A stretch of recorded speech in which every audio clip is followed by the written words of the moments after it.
দেখতে অবুঝ, কিউট এবং এত সুন্দরী একটা মেয়ে এরকম ভয়ানক হতে পারে এটা কেউ কোনোদিন স্বপ্নেও কল্পনা করতে পারেনি। দুইজন মানুষের একটা ছোট সংসার, একজন সুন্দরী স্ত্রী আর তার ভদ্র সহজ সরল স্বামী।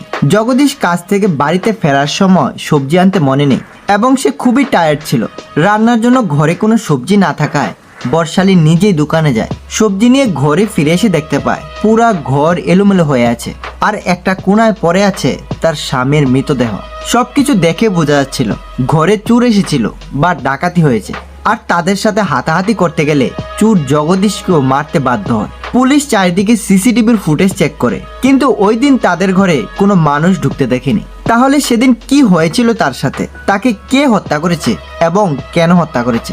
পুলিশ বুঝতে পেরেছিল এই গল্পটা বর্ষালীর একটা বানানো গল্প ছিল, কারণ সিসিটিভির মধ্যে কাউকেই দেখা যায়নি। কিন্তু এই গল্পের সত্যটা এত বেশি ভয়ানক হবে এইটা তারা ধারণা করেনি। পোস্টমর্টমের রিপোর্ট আসলে জানা যায় জগদীশকে বিষ খাইয়ে মারা হয়েছে।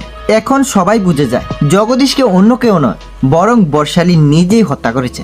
পুলিশ বর্ষালীকে গ্রেপ্তার করে থানায় নিয়ে যায়। কঠোরভাবে জিজ্ঞাসাবাদ করার পর আসল সত্য বেরিয়ে আসে।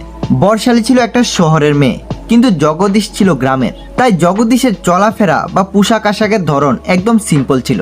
পারিবারিকভাবে তাদের বিয়ে হলেও এই বিয়েতে বর্ষালী রাজি ছিলেন না, কারণ সে লেখাপড়া শেষ করতে চেয়েছিল এবং জগদীশকেও সে পছন্দ করত না। সে বিয়ের আগে থেকেই তার পরিবারকে এই বিষয়টি জানায়। সে জানতো জগদীশের কাছ থেকে ডিভোর্স নিতে চাইলে বর্ষালীর পরিবার এটা কোনোদিন মেনে নেবে না। তাই সে অনেক দিন ধরে একটা প্ল্যান বানায়, কেননা সে জগদীশকে মেরে ডাকাতি বা চুরির গল্প সাজাবে এবং তার থেকে চিরজীবনের জন্য মুক্তি পেয়ে যাবে। তারপর ভবিষ্যতে বর্ষালী লেখাপড়া শেষ করবে এবং মডার্ন একটা ছেলেকে বিয়ে করবে। প্ল্যান অনুযায়ী বর্ষালী জগদীশকে নিয়ে কাজের বাহানা দেখিয়ে তার পরিবার থেকে আলাদা হয়ে অন্য একটা ভাড়া বাড়িতে চলে আসে।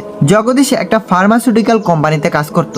ওই দিন জগদীশ কাজ থেকে বাড়িতে আসলে সে প্রথমে তাকে খাবারের সাথে বিষ খাইয়ে দেয়, কিন্তু বিষের প্রভাবে সে মারা যায়নি, বেহুশ হয়ে যায়। অনেকক্ষণ অপেক্ষা করার পর অবশেষে বর্ষালী জগদীশের গলায় দড়ি বেঁধে টেনে মেরে ফেলে এবং একটা চুরির গল্প সাজান। কিন্তু এত কিছু করার পরও সে বাঁচতে পারেনি।